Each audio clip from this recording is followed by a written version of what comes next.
은희 부처 이태준 1928년. 은희, 그렇습니다. 나는 서슴지 않고 은희라 부르겠습니다. 이 은희란 이미 남의 아내의 이름이 되고 말았습니다. 그러나 나는 서슴을 필요 없이 은희를 은희하고 전과 같이 부르겠습니다.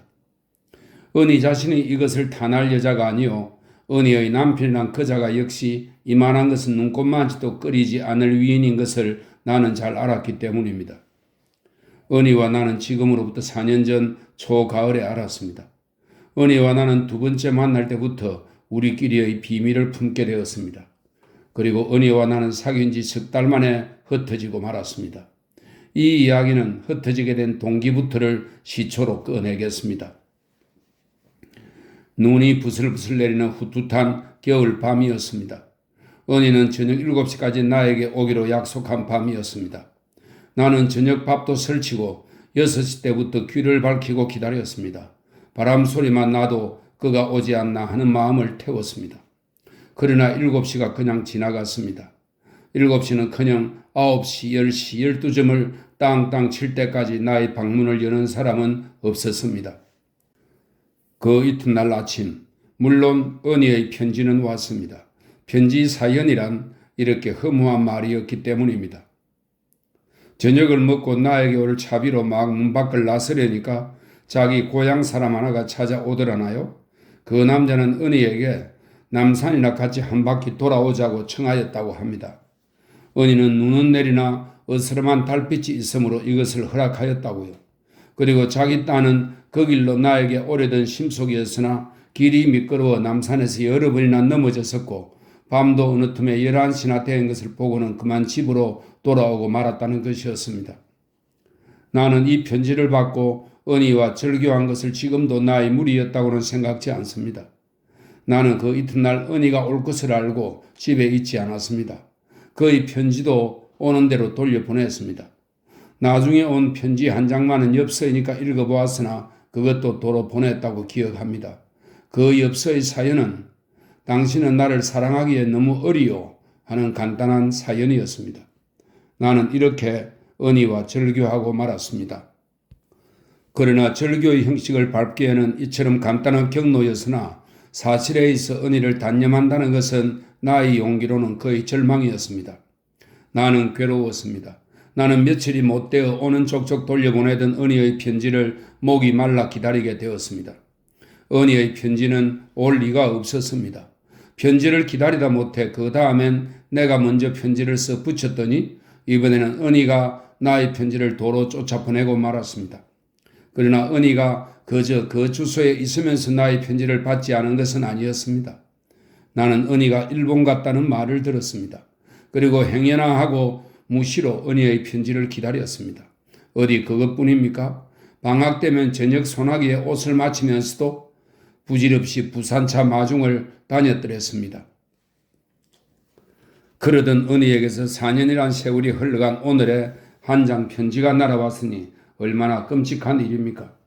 나는 이 길지 않은 편지도 여기다 공개하겠습니다. 나는 이번 길에 서울 들르려 합니다. 당신이 그동안 얼마나 자랐는지 한번 만나보고 싶습니다. 폐스럽지만 하룻밤만 묵고 가게 해 주십시오. 어제 저녁입니다. 나는 은희 마중을 나갔습니다.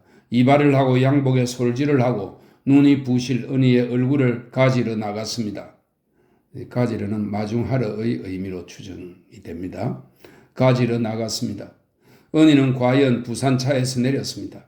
새까만 외투 소매 끝에 달린 은희의 흰 손은 장갑을 벗고 내 손을 꼭 붙들어 주었습니다. 그러나 나는 내가 필요한 은희 한 사람만을 맞이한 것이 아닙니다. 은희에게는 그 일행이 있었습니다. 일행이라야 단 2사람이니 은희 자신과 은희 남편 되는 사람 말입니다. 은희에게는 굴다란 데모테 안경을 쓰고, 데모테는 바다 거북의 하나인 데모의 껍데기로 만든 안경테입니다. 은희에게는 굴다란 데모테 안경을 쓰고 키가 후리후리한 대학생 한 분이 은희의 차표까지 자기 주머니에서 내어주며 따라 나왔던 것입니다. 은희는 어젯밤 나의 방에서 얼굴빛도 붉히지 않고 이 대학생을 자기 남편이라고 나에게 소개하였습니다. 이러고 본즉 은희가 무슨 뜻으로 나를 찾아온 것일까요? 자기의 행복을 자랑시키려? 아닙니다. 나를 그다지도 모욕하기에는 은혜의 마음은 너무 악하지 않은 것을 나는 믿습니다. 그러나 도시 요령을 잡을 수가 없었습니다. 더구나 그들은 서울서 다른 볼 일도 없었습니다. 그들은 나의 방에 들어서는 길로 여관이나 잡은 듯이 한 트렁크 속에서 제각기 낫 수건과 비누를 꺼내들고 목욕들을 나갔습니다. 나는 그동안 그들의 저녁이나 준비하고 있는 수밖에 없었습니다. 그네들은 아주 침착하였습니다. 저희끼리도 하는 말이 별로 없었습니다. 저녁을 먹고 나더니 피곤하니 일찍 자게 하여 달라고 하였습니다.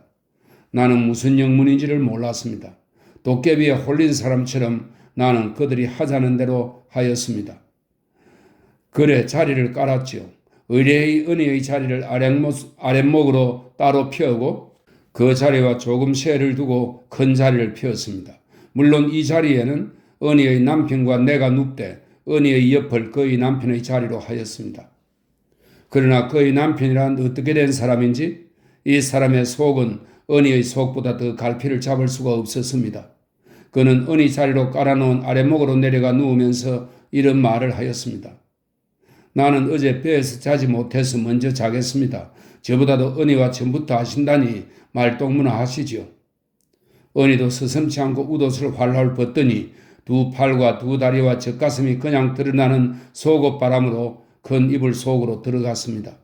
그러고는 이불 섭을 제끼며 나에게 하는 말이었습니다. 어서 들어누우시죠. 나는 얼굴이 화끈거려 불부터 껐습니다.